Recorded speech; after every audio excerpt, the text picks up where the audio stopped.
ดีเนาะพ่อแม่พี่น้องเบิดทุกคนเนาะมื้อนี้พวกเฮาเกียมเดินทางเนาะต้นทางแม่นเมืองฮงเนาะปลายทางก็แม่นนครหลวงเวียงจันทน์เด้อมื้อนี้เด้อบรรยากาศก็ประมาณนี้เนาะกำลังออกเดินทางเนาะมื้อนี้ก็สิฟ้ามืดครึมๆน้อยหนึงเนาะเพราะว่าเป็นวันที่25เนาะเดือนสองเนาะเป็นพวกเขาจะเดินทางไปสัมภาษณ์อยู่เวียงเนาะบริษัทเนาะตอนนี้ก็มาฮอดกัวข้ามนำคลองเมืองปากลายแล้วเขียมอันนี้เป็นกัวข้ามนำคลองแต่ปากลายหาเวียงเด้อเขาก็มาฮอดจุดนี้แล้วเนาะพี่น้องกำลังสิเดินทางบรรยากาศก็คือว่าโอ้โคตรคักเฮงฟ้าบุดนะฝนก็บ่หันตก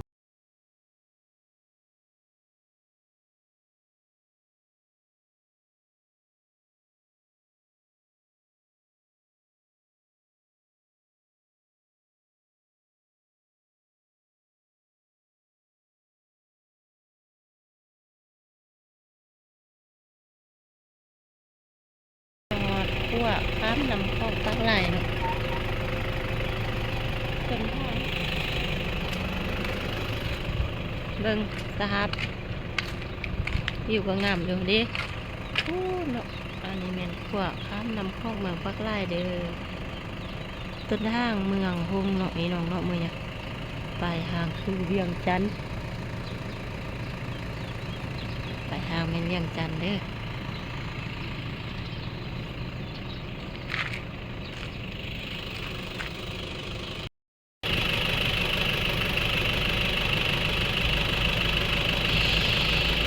อยู่งามแฮง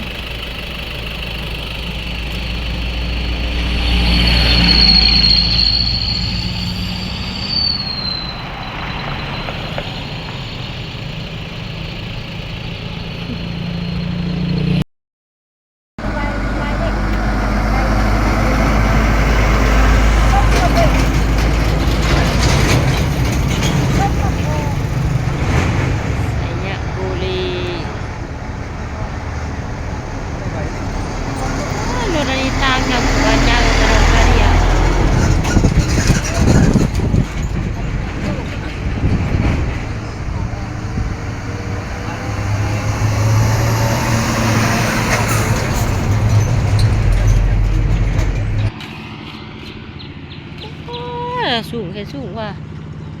แต่ยานตกเนาะวิวคือว่างามแฮงวิวงามหลายทะเลหมอกนะวิวนะโคตรงามเลย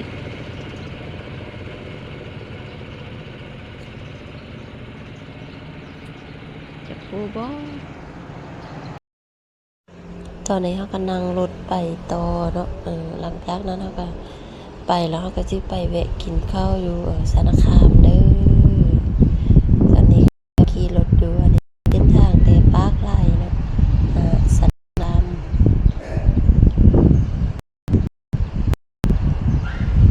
ทางก็คือว่าสะดวกอยู่ยังบ่ทันได้เป็นกลุ่มเป็นหมู่ก็เดินสะดวกอยู่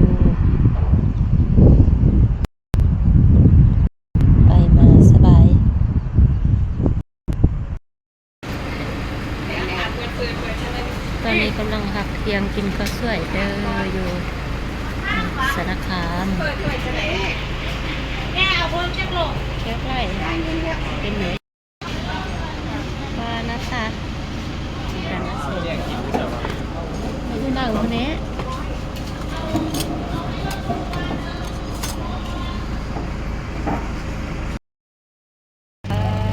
รถก็ไหลกันสมควรเกียมแล้วกะเกียมแล้วเขากินน้ำอิ่มแล้วเกียมขึ้นรถไปต่อเด้อต่อเวียงจันทน์ตอนนี้ก็เริ่มเข้า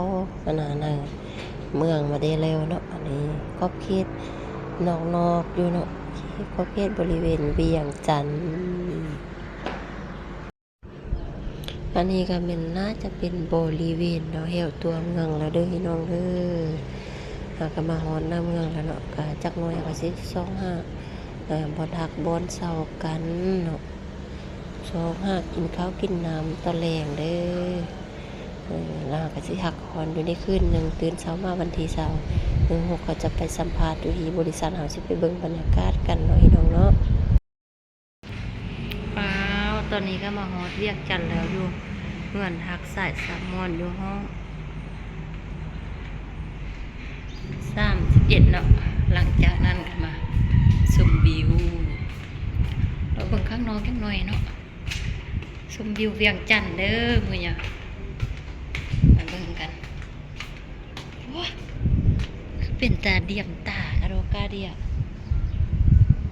บ่เคยได้ขึ้นเฮือน3ชั้น4ชั้นจักเทื่อ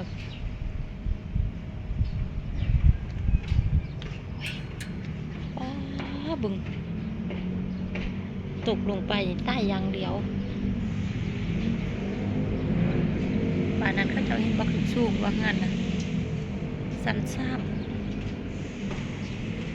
เบิ่งวิวแถวกะนี่ก็ป้าความว่างามนี่เนาะวิวนี่ก็พอเซาได้อยู่เนาะเบิ่งทางนี้ได้อีเนาะทางนี้ก็น่าจะเป็น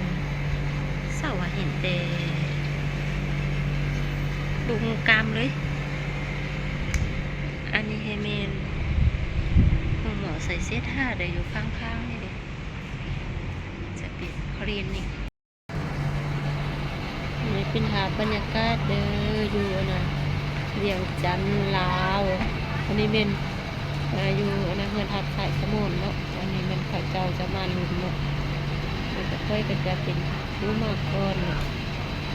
นี่ก็เก็บภาพหมอกฟ้าเดินคนเด้ออันนี้ก็เป็นทีมงานเนาะทีมงานเนาะของอันนั้นทีมงานลาวเนาะที่จะมาสัมภาษณ์ไปเกาหลีเด้ออันนี้นะเด้อก็เริ่มทยอยมากันละเนาะวิวก็งามดูเนาะตะแรงนะพี่น้องตะแรงนี่น้อยนึงนะอันนี้จะเป็นบอกนางลิ้นเอาเงินทักใส่แซลมอนเด้ออันนี้นะเด้อไก่กับหงหมดใส่เศษผ้าสถานีเมนดูโมกันเดี๋ยวหือบางคนข้ามเองเนาะมาดูเวียงจันทน์ลาว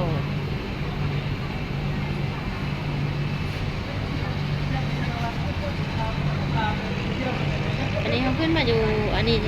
สันซ้ำนี่เนาะน่าจะเป็นสันซ้ำเนาะอันที่ว่าเขาซิ่งเห็นนี่จะเป็นหงเหมาะเนาะหงเหมาะใส่เสื้อไทยลาดเนาะเป็นบนวัดเซ็กสุขามเนาะของเพลงงานลาวเนาะที่ว่าจะไปเกาหลีนะคะตรงนี้มากว่าดูนี่เนาะบนพักเขาเนาะไปสุดก็เป็นกรุงเห็มสายสมนนี่เองอันนี้เป็น